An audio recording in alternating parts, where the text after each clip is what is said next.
નમસ્કાર મિત્રો દેશ અને દુનિયાના સુપરફાસ્ટ સમાચારમાં તમારું સ્વાગત છે।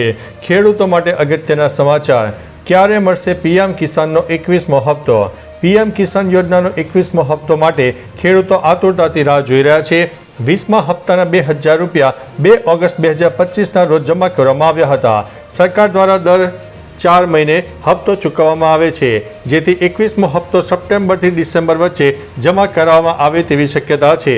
લાભ મેળવવા માટે ખેડૂતોની ઈ-કેવાયસી, આધાર બેન્કિંગ લિંકિંગ અને જમીન વિગતો અપડેટ હોવી આવશ્યક છે।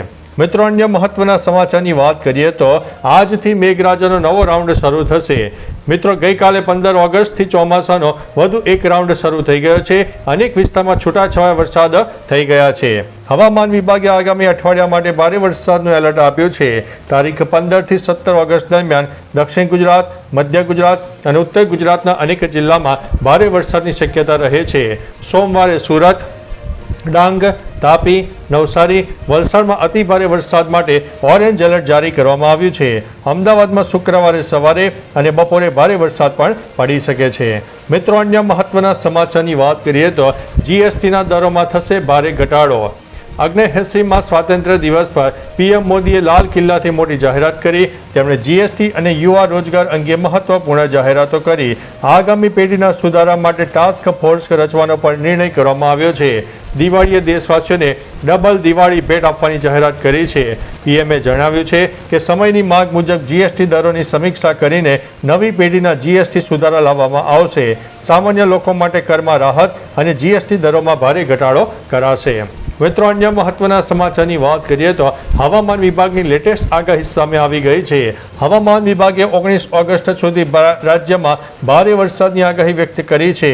19 ઓગસ્ટ પહેલા 4 વરસાદની સિસ્ટમ સક્રિય થવાથી રાજ્યભરમાં વરસાદનું જોર વધશે। ઉત્તર દક્ષિણ ગુજરાત ઉપરાંત મધ્ય ગુજરાતના અનેક ભાગો ઉપરાંત અમદાવાદ અને ગાંધીનગરમાં પણ ભારે વરસાદની સંભાવના છે, જ્યારે અન્ય જિલ્લામાં સામાન્યથી મધ્યમ વરસાદની શક્યતા છે।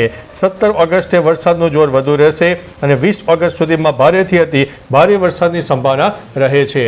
મિત્રો, અન્ય મહત્વના સમાચારની વાત કરીએ તો પીએમ ધન ધન્ય કૃષિ યોજનાની જાહેરાત। પોતાના સંબોધનમાં પીએમ મોદીએ ખેડૂતો માટે પીએમ ધન ધન્ય કૃષિ યોજનાની જાહેરાત કરી છે। તેમણે કહ્યું છે કે મોદી ખેડૂતો અને માછીમારો પ્રત્યેની કોઈ પણ હાનિકારક નીતિ સામે દિવાલની જેમ ઊભા રહેશે। ભારત તેના ખેડૂતો, પશુપાલકો અને માછીમારોના સંબંધમાં કોઈ પણ સમાધાન સ્વીકારશે નહીં। મિત્રો, અન્ય મહત્વના સમાચારની વાત કરીએ તો નવસારીમાં મેઘરાજાનું આગમન। નવસારી શહેર અને જિલ્લામાં લાંબા વિરામ બાદ વહેલી સવારથી વરસાદી માહોલ જામ્યો। હવામાન વિભાગની આગાહી મુજબ જૂના થાણા, ડેપો સ્ટેશન રોડ સહિતના અનેક વિસ્તારમાં ભારે પવન સાથે વરસાદ વરસ્યો, જેનાથી રસ્તા પર પાણી ભરાઈ ગયા। ગરમી અને ઉકળાટથી પરેશાન શહેરીજનોને ઠંડકથી રાહત મળી છે। હવામાન વિભાગે આગામી દિવસોમાં પણ વરસાદની શક્યતા વ્યક્ત કરી છે, જે લોકો માટે રાહતદાયક છે। મિત્રો, અન્ય મહત્વના સમાચારની વાત કરીએ તો નવસારીના પોક્સો કોર્ટમાં સરકારી વકીલ અજય ટેલરે આરોપી અસીમ શેખની તરફેણમાં કામ કરતા તેમની સેવાઓ સમાપ્ત કરાઈ છે।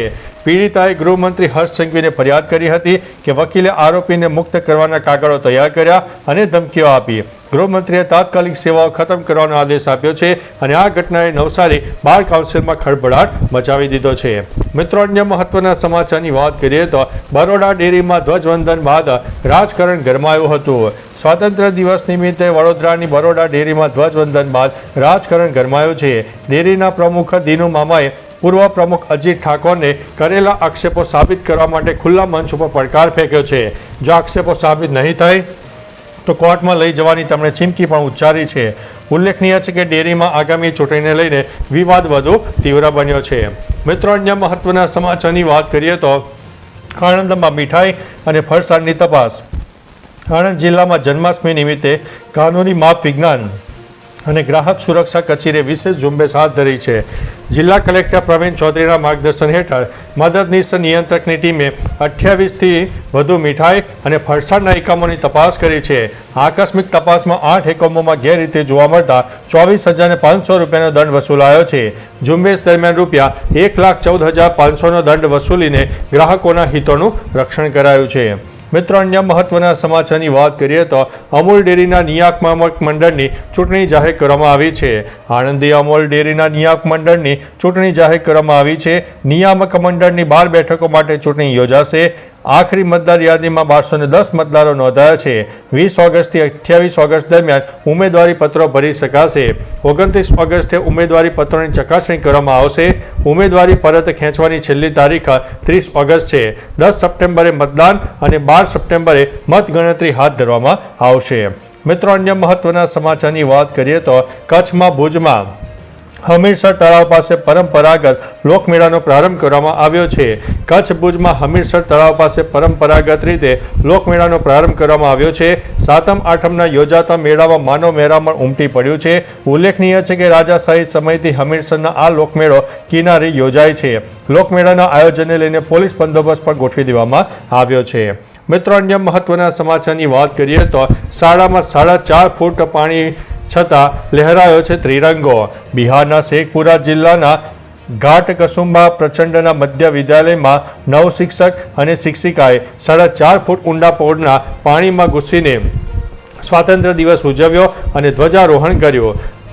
હરોહેર અને ગંગા નદીના પૂરથી પ્રચંડ 15 દિવસથી ઘેરાયેલો છે, જેના કારણે 17 શાળાઓ બંધ છે. ભારે પ્રવાહ અને જોખમ હોવા છતાં શિક્ષકોએ રાષ્ટ્રીય કાર્યક્રમ યોજીને દેશપ્રેમનું ઉદાહરણ પૂરું પાડ્યું છે.